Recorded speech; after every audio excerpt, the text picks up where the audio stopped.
नमस्ते। आज हम बात करने वाले हैं कानून के एक बहुत ही अजीब लेकिन उतने ही जरूरी कॉन्सेप्ट के बारे में। एक ऐसा आइडिया जो ये पक्का करता है कि कोई भी किसी दूसरे के नुकसान पर गलत तरीके से फायदा ना उठा पाए।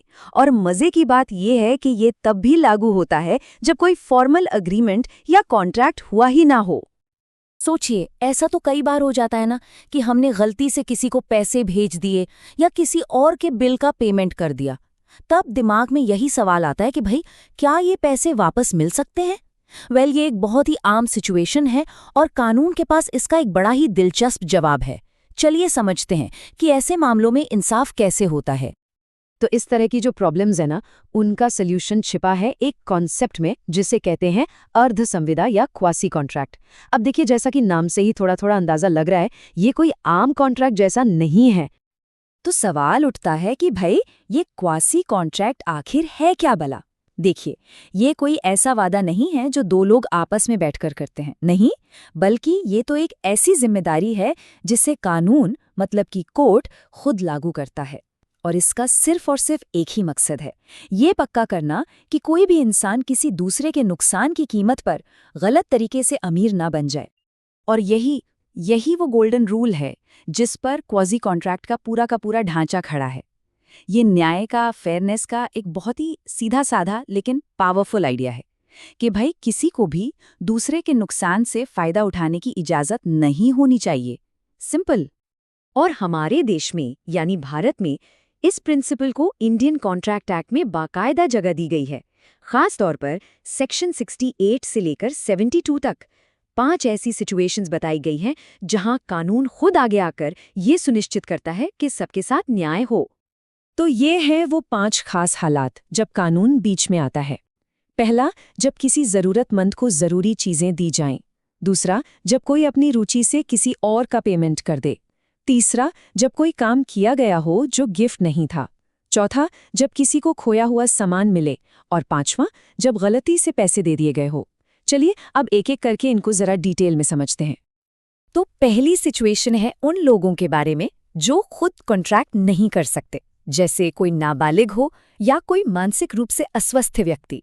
अब मान लीजिए कोई इंसान इनको जरूरत की चीजें देता है, जैसे खाना, कपड़े या फिर पढ़ाई और दवा का खर्च उठाता है। तो ऐसे में कानून कहता है कि जिसने भी ये मदद की है उसे उस व्यक्ति की प्रॉपर्टी से अपना पैसा वापस लेने का पूरा हक है।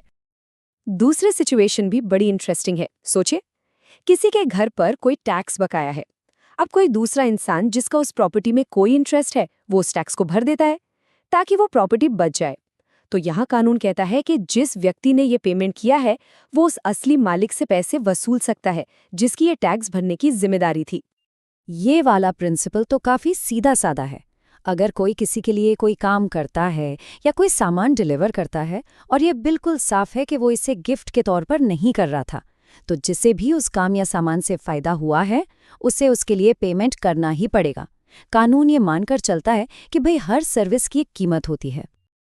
अब चौथी बात, अगर किसी को कोई खोई हुई चीज मिल जाती है तो वो बस उसे अपनी जेब में डालकर घर नहीं ले जा सकता। नहीं, कानून के हिसाब से उसकी ये जिम्मेदारी बनती है कि वो उस चीज की ठीक से देखभाल करे और उसके असली मालिक को ढूंढने की पूरी कोशिश करे। ये एक तरह की कानूनी जिम्मेदारी है उस मालिक के प्रति जिससे वो शायद कभी मिला भी ना हो। और ये लीजिए, हम आ गए वापस अपने सबसे पहले सवाल पर। सेक्शन 72 बिल्कुल साफ साफ कहता है कि अगर किसी को गलती से या किसी दबाव में पैसे मिल गए हैं तो जिसे वो पैसे मिले हैं उसे वो लौटाने ही होंगे। ये क्वाजी कॉन्ट्रैक्ट का एक क्लासिक एग्जाम्पल है जो इंसाफ को पक्का करता है। तो अब एक जरूरी सवाल दिमाग में आता है कि ये एक नॉर्मल कॉन्ट्रैक्ट यानी संविदा से अलग कैसे हैं? सुनने में तो एक जैसे लगते हैं, लेकिन इनकी जड़ें, इनकी बुनियाद बिल्कुल अलग हैं। देखिए, एक असली कॉन्ट्रैक्ट पार्टियों के बीच एक एग्रीमेंट से बनता है। एक ऑफर देता है, दूसरा उसे एक्सेप्ट करता है, दोनों की सहमति होती है। लेकिन क्वासी कॉन्ट्रैक्ट में सहमति की कोई जरूरत ही नहीं है। इसे तो कानून के द्वारा लागू किया जाता है। मतलब ये जिम्मेदारी पार्टियां खुद नहीं बनाती, बल्कि कोर्ट उन पर डालता है। तो आखिर में ये सब इतना जरूरी क्यों है? कानून में इस पूरे कॉन्सेप्ट का असली मकसद क्या है? असल में ये एक तरह का लीगल सेफ्टी नेट है। ये उन गैप्स को भरता है जहां कोई फॉर्मल कॉन्ट्रैक्ट तो नहीं है, लेकिन किसी एक इंसान को दूसरे के नुकसान पर गलत फायदा हो गया है। ये कानून का कहने का तरीका है कि हम अन्याय नहीं होने देंगे। और ये हमें एक बहुत ही दिलचस्प सवाल के साथ छोड़ जाता है। जरा सोचिए, ये जो फेयरनेस का आइडिया है कि किसी को भी दूसरे की कीमत पर गलत फायदा नहीं मिलना चाहिए, ये सिर्फ कोर्ट कचहरी तक ही सीमित नहीं है। हम इसे अपनी रोजमर्रा की जिंदगी में कहाँ-कहाँ देखते हैं। शायद तब जब कोई कोवर्कर हमारे काम का क्रेडिट ले लेता है, या जब कोई कंपनी किसी के आइडिया को बिना पैसे दिए इस्तेमाल कर लेती है। ये सिद्धांत हमारे रिश्तों में, हमारे काम में कैसे नजर आता है? सोचने के लिए ये एक बहुत ही जबरदस्त आइडिया है।